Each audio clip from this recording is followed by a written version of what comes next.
ಮಾಣಿಲ ಶ್ರೀ ಮಹಾಲಕ್ಷ್ಮಿ ಕ್ಷೇತ್ರದಲ್ಲಿ ಫೆಬ್ರವರಿ 18ರಿಂದ 25ರವರೆಗೆ ಅಷ್ಟಪವಿತ್ರ ನಾಗಮಂಡಲೋತ್ಸವ ನಡೆಯಲಿದೆ. ಇದರ ಪೂರ್ವಭಾವಿಯಾಗಿ ಆಮಂತ್ರಣ ಪತ್ರಿಕೆ ಬಿಡುಗಡೆ ಮಾಡುವ ಕಾರ್ಯಕ್ರಮ ಇತ್ತೀಚೆಗೆ ನಡೆಯಿತು. ಮಾಣಿಲ ಶ್ರೀ ಮಹಾಲಕ್ಷ್ಮಿ ಕ್ಷೇತ್ರದಲ್ಲಿ ಫೆಬ್ರವರಿ 18ರಿಂದ ಫೆಬ್ರವರಿ 25ರವರೆಗೆ ನಡೆಯಲಿರುವ ಅಷ್ಟಪವಿತ್ರ ನಾಗಮಂಡಲೋತ್ಸವ, ಶ್ರೀನಿವಾಸ ಕಲ್ಯಾಣೋತ್ಸವ, ಪ್ರತಿಷ್ಠಾ ವರ್ಧಂತೋತ್ಸವ, ಭಜನೋತ್ಸವ ಹಾಗೂ ಮಹಿಳಾ ಸಮಾವೇಶದ ಆಮಂತ್ರಣ ಪತ್ರಿಕೆಯನ್ನ ಕ್ಷೇತ್ರ ಧರ್ಮಸ್ಥಳದಲ್ಲಿ ಧರ್ಮಾಧಿಕಾರಿ ಡಾ ಡಿ ವೀರೇಂದ್ರ ಹೆಗಡೆ ಅವರು ಮಾಣಿಲ ಶ್ರೀ ಮೋಹನದಾಸ ಪರಮಹಂಸ ಸ್ವಾಮೀಜಿಗಳ ಉಪಸ್ಥಿತಿಯಲ್ಲಿ ಬಿಡುಗಡೆಗೊಳಿಸಿದರು.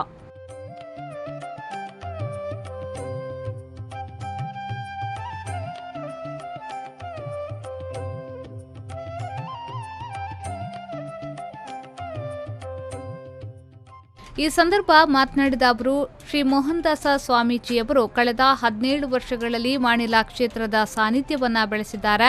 ಶೂನ್ಯದಿಂದ ಸೃಷ್ಟಿಯಾದ ಸ್ಥಳ ಇಂದು ಅವರ ನಿರಂತರ ಪ್ರಯತ್ನದ ಫಲವಾಗಿ ಪವಿತ್ರ ಸಾನ್ನಿಧ್ಯವಾಗಿ ಬೆಳೆದಿದೆ ಎಂದು ಹೇಳಿದರು.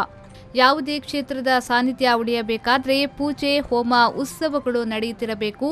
ಆ ಕಾರಣಕ್ಕಾಗಿ ಮಾಣಿಲ ಕ್ಷೇತ್ರದಲ್ಲಿ ಮತ್ತೊಮ್ಮೆ ನಾಗಮಂಡಲೋತ್ಸವ ನಡೆಯುತ್ತಿದೆ ಎಂದು ಹೇಳಿದರು.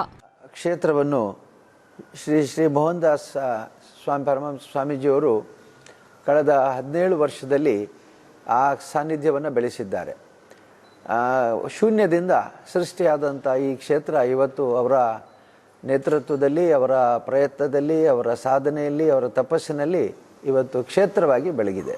ಸಾನ್ನಿಧ್ಯ ಇರಬೇಕಾದ್ರೆ ವಿವಿಧ ರೀತಿಯ ಹೋಮಗಳು ಮತ್ತು ಅನೇಕ ರೀತಿಯ ಪೂಜೆಗಳು, ಉತ್ಸವಗಳು, ಆಚಾರ ವಿಚಾರಗಳು ನಡಿಬೇಕಾಗುತ್ತೆ. ಹಾಗಾಗಿ ಈ ವರ್ಷ ಮತ್ತೆ ಅವರು ನಾಗಮಂಡಲ ಸೇವೆ ಮತ್ತು ಅನೇಕ ಉತ್ಸವಗಳನ್ನು ಏರ್ಪಡಿಸಿಕೊಂಡಿದ್ದಾರೆ. ಈ ಸಂದರ್ಭ ನಾಗಮಂಡಲೋತ್ಸವ ಸಮಿತಿಯ ಪ್ರಧಾನ ಕಾರ್ಯದರ್ಶಿ ಉಮೇಶ್ ಪಿಕೆ, ಸಾಂಸ್ಕೃತಿಕ ಸಮಿತಿಯ ಸಂಚಾಲಕ ಮಂಜು ವಿಟ್ಲ, ಅತಿಥಿ ಸತ್ಕಾರ ಸಮಿತಿಯ ಸಂಚಾಲಕ ಚಂದ್ರಶೇಖರ ಎಸ್ ತುಂಬೆ, ಪ್ರಮುಖರಾದ ಪುರುಷೋತ್ತಮ್ ಪೂಜಾರಿ, ರಾಜೇಶ್ ಕೆಪಿ, ರಾಮಮೂಲ್ಯ, ಯೋಗೀಶ್ ನಾಯಕ್ ಮತ್ತಿತರರು ಉಪಸ್ಥಿತರಿದ್ದರು. ಸಂದೀಪ್ ಸಾಲಿಯನ್, ವಿ4 ನ್ಯೂಸ್ 24/7 ಬಂಟ್ವಾಳ.